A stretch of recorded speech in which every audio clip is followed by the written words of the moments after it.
We're going to try this just here on the tabletop. Is that okay with you, my friend? Yeah. Here we go. We're going to take out. Name any card. Just name a card. Queen of Spades. Queen of Spades. Perfect choice. Perfect choice. We're going to take out the two black queens. Queen of Spades. Queen of Clubs. You happy with that? Yeah. Yeah. Did you choose the queens for any reason? Yes. Fair enough. Nothing. Not going to say a word, my friend. Not going to say a word. Here we go.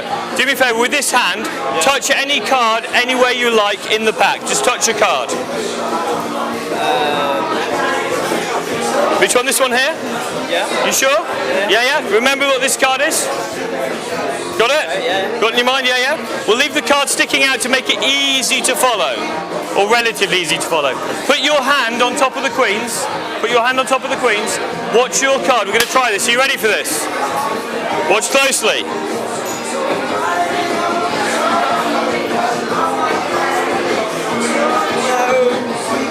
Did you feel that?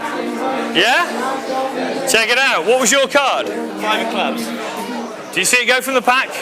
No. And reappear between the queens that you were holding from the start. Check it out. Have a look.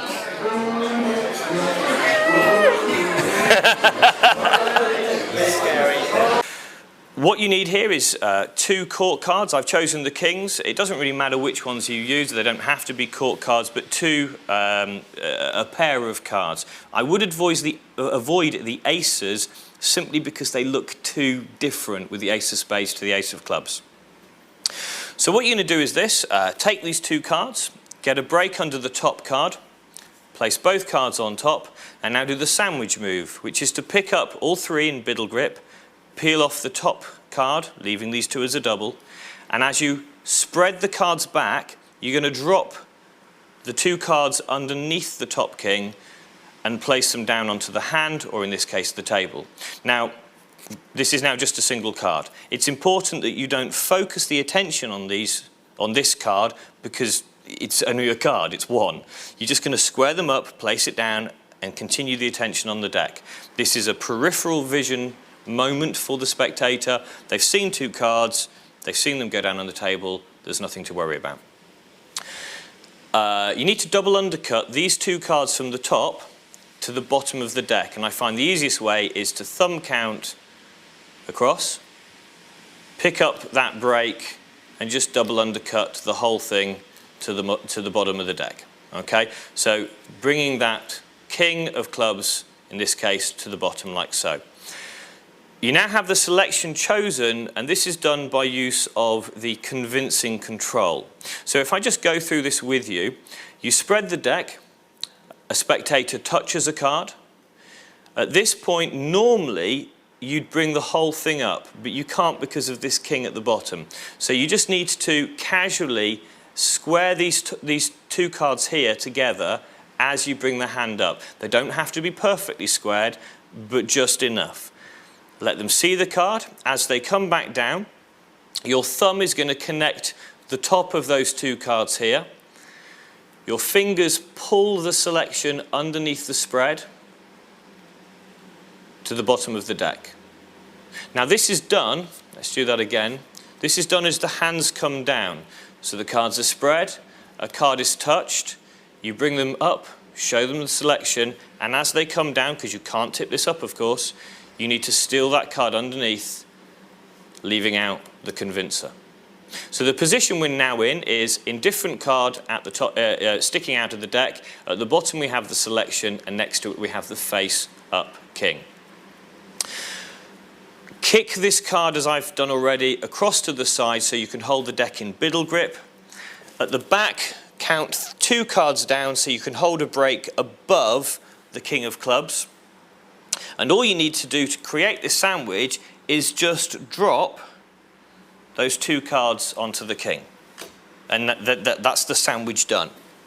Timing-wise, all attention has been away from this card on the table for ages. The spectator assumes it's a double. If I'm doing it in a table format, I would simply, from here, reach across and say, hold your hand out for me. Thank you. Put it on top of the 2 kings.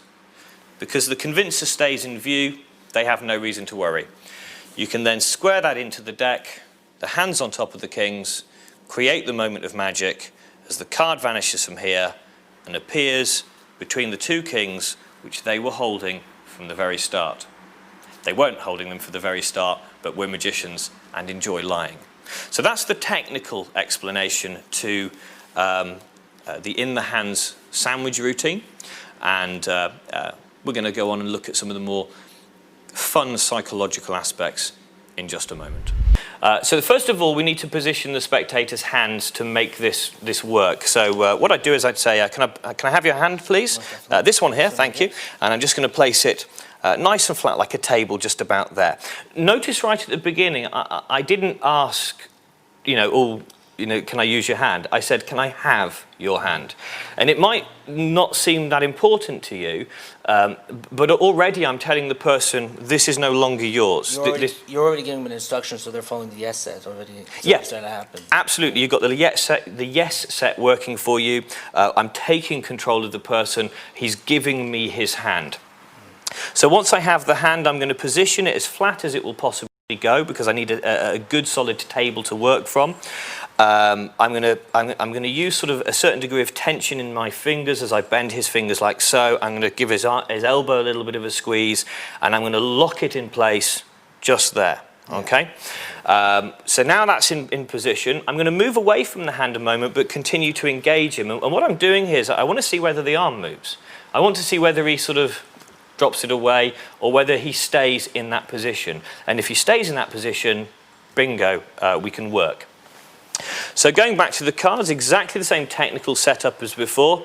In this case, I may have got the spectator to name the cards to begin with. What card should we use, Ravi? Ravi says, oh, let's use the kings. The kings sound good. The kings sound good.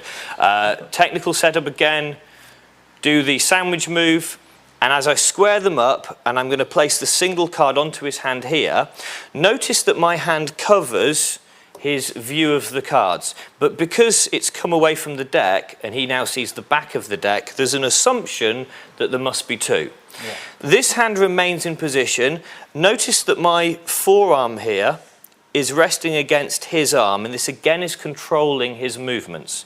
So I'm here. I now reach across him, do the thumb count, get the break ready to then reach over, oops, and drop a card. Normally I don't. Double undercut the king to the bottom. So again, I'm directing his attention. There is still a line of vision that's blocked by my arm. I'm in control of the spectator. With your other hand, Ravi, just touch a card any way you like. That one? He touches a card. I can square it up, show him the card, remember the card. Keep your eye on the card, Ravi. Again, a nice line there. Keep your eye on the card. So his attention is focused here. Notice that this is actually still within his peripheral vision, so his mind is still filling in the gap of two cards. I get the break under those, under the bottom two cards. I'm just going to buckle them there so you can see. What I'm going to do is I'm going to come back, dropping the selection as I take his other hand. So again, controlling with my forearm here, so his hand isn't moving, and all it takes now is just a tilt back. There's a small distance to travel. Ravi, with your other hand, place it on top of the kings. Now, even if those two cards separate slightly, it doesn't matter because it's all happening very quickly. In his mind, he's got hold of two kings in his hand. We've got the convincer here, and all the language stuff about place your hands on the kings just helps to reaffirm this. Now, as you saw in the performance, what we now move on to is what's called a hand lock. It's a hypnotic technique. It's using waking hypnosis, and I think it's important to maybe have a few moments to talk about how these things work. Yeah. Okay. The convincer is still left on the table. It's there in sight. We're now going to lock the hands together. It's important to say right from the start, this doesn't work for everybody. But that doesn't matter because you've got a good, solid effect regardless. Yeah. But it's worth trying. Yeah, definitely. Definitely. You have an out. You're doing an effect, so you have an out. It turns out you have a good subject, then fantastic. You got an additional effect or what you're striving for. Absolutely. But if it doesn't work, you have a solid effect happening. Yeah, and if you wanted to move on to other hypnotic techniques, this is actually quite a nice place to test because you've got no fear of something failing. The effect won't fail and the hand lock side of it can just be an additional thing. Definitely. So the way I'd work it, and as you saw in performance, essentially from this position, I'm going to initially say, just squeeze those tight, Ravi, for me. Just squeeze them tight, really tight. That's it, tighter. Make it impossible for me to get into your hand.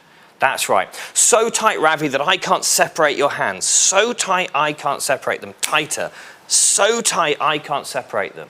Now here comes the change. So tight, you can't separate them, Ravi. That's right. So tight, you can't separate them. And the more you try, the tighter they get. And this is a verbal double bind. The more you try, the tighter it gets. The more you try, the tighter it gets. Really try, they get tighter and tighter. Now, for a lot of people, this will result in them just not being able to unlock their hands. It's a wonderful, powerful moment. I can visually see whether he relaxes his hands and is therefore going to separate them. In other words, it hasn't taken, it hasn't worked. But again, it doesn't matter, because if I say that, the harder you try, the tighter they lock, and I see his hands relax as if he's going to, I can say, and at that moment, and I just come straight over to the deck, square the card in, the magic happens.